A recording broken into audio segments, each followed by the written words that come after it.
इथे प्रत्येक कार्यकर्त्याला या ठिकाणी वाटते।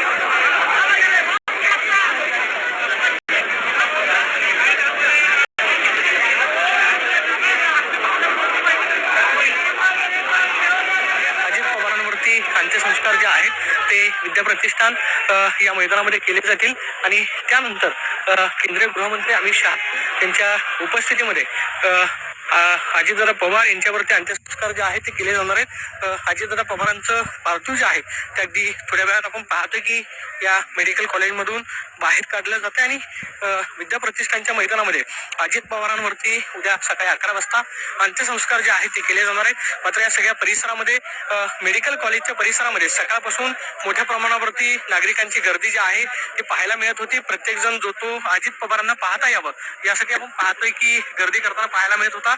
मेडिकल कॉलेजच्या परिसरामध्ये सकाळपासूनच ही गर्दी जी आहे ती आपल्याला बारामतीकरांची पाहायला मिळाली।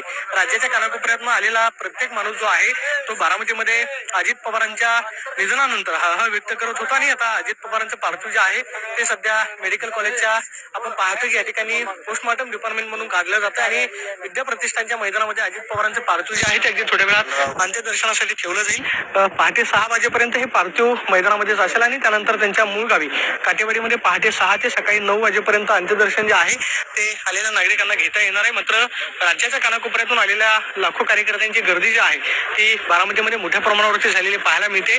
प्रत्येक जण हळहळ व्यक्त करतोय कारण कार्यकर्त्यांवरती प्रेम करणारा, विकास कामांवरती प्रेम करणारा नेता